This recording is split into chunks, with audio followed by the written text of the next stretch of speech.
Eh bien ça y est, cette chaîne dédiée à la préparation des notes de synthèse et des notes administratives que l'on peut trouver dans les concours de la fonction publique a dépassé les 500 abonnés. Et je voulais d'abord vous en remercier, vous remercier de votre fidélité, de votre confiance, des échanges aussi qu'on a pu avoir. C'est vraiment une grande satisfaction pour moi de pouvoir partager des conseils pour réussir cette épreuve de notes de synthèse. L'idée de cette chaîne, c'est d'abord de dédramatiser l'épreuve, en essayant de comprendre et de faire comprendre ce qu'attendent exactement les correcteurs. Et puis c'est de développer bien sûr une méthodologie qui permet de dépasser la principale difficulté de l'épreuve, en général bien sûr le temps limité. Et pour ça, je m'appuie essentiellement sur des plans types, du moins sur une argumentation type qui permet de construire un plan et qui permet de cibler la lecture des documents sur des éléments précis.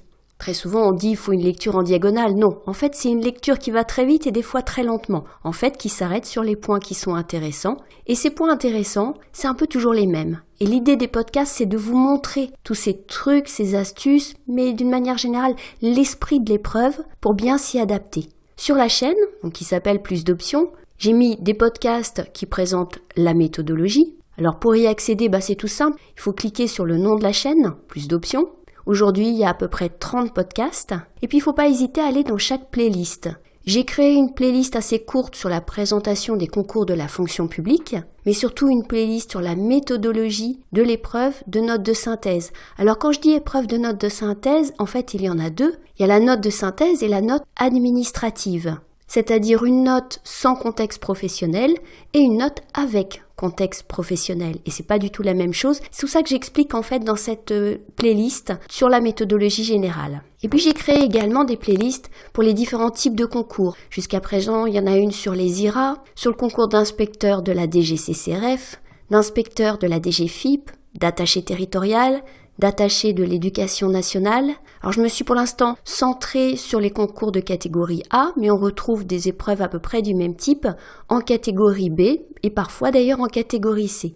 Alors pourquoi une playlist avec un zoom sur chacun des concours ? Eh bien parce que chaque concours a un peu sa définition de la note de synthèse ou de la note administrative. En tout cas, il y a des vraies spécificités et c'est ce que j'essaye de montrer dans les différents podcasts que vous retrouverez dans ces playlists. Pensez à aller voir les playlists, pensez bien sûr à vous abonner. On aura prochainement des podcasts sur la méthodologie générale, mais aussi sur les prochains concours de la fonction publique. Je vais citer dans le désordre le concours d'attaché dans la fonction publique hospitalière, d'inspecteur de l'action sanitaire et sociale par exemple. Donc pensez à vous abonner, pensez à partager la chaîne et puis à commenter les podcasts. L'idée, c'est pas seulement de vous donner de l'information, mais c'est aussi de pouvoir échanger. Et c'est à travers ces échanges qu'on peut préciser la méthodologie et surtout voir comment elle s'est adaptée plus ou moins aux sujets qui tombent régulièrement dans les concours de la fonction publique. Donc vous pouvez tout à fait utiliser la possibilité sur YouTube de mettre des commentaires, j'y répondrai le plus rapidement possible. Et surtout, j'ai créé un espace de partage sur Slack. Le lien vers cet espace de partage, il est en description de chaque podcast. Quand vous voulez y accéder, on va vous demander d'abord d'entrer votre adresse mail. Vous recevrez ensuite un lien sur votre messagerie pour la confirmer, d'entrer un mot de passe pour pouvoir vous identifier et un pseudo si vous le souhaitez. L'idée de cet espace de partage sur Slack, donc qui s'appelle également Plus d'options, c'est de pouvoir vous donner de l'information, mais surtout que vous puissiez échanger avec d'autres candidats. Par exemple, j'y mets le calendrier des concours, des liens vers des ressources en ligne, des sujets décorrigés, des idées de thèmes d'actualité. Ces différents éléments sont classés selon des chaînes que vous trouvez à gauche de l'écran sur Slack.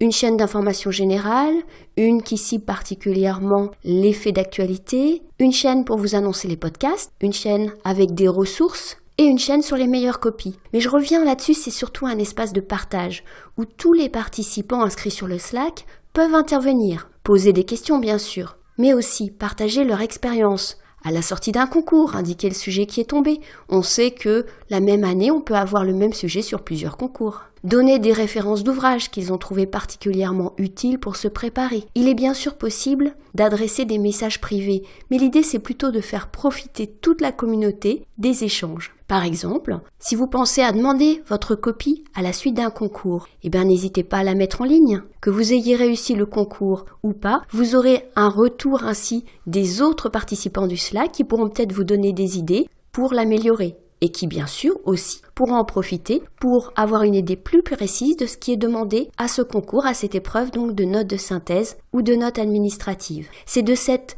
multiplicité des échanges que peut découler une vraie méthodologie qui s'applique exactement à chaque concours et aux exigences précises aussi bien sur la forme que sur le fond des examinateurs. Il faut bien dire que cette épreuve de notes de synthèse ou de notes administratives, elle est très codée. Eh bien, plus d'options, c'est l'idée d'aller décoder cette épreuve pour que chacun puisse concourir en ayant la même information et puis en ayant la possibilité de faire la différence, parce que derrière, bien sûr, c'est un concours. Et j'hésite pas dans les podcasts à montrer comment, au-delà de ce que tout le monde va faire, il y a peut-être des petits trucs qu'on peut faire en plus et qui feront la différence. J'espère en tout cas vous retrouver bientôt sur YouTube, bientôt sur Slack. Je vous souhaite très bonne chance si vous passez prochainement des concours. N'hésitez pas à liker, partager, commenter ce podcast et à aller voir dans la description le lien vers le Slack. À très bientôt.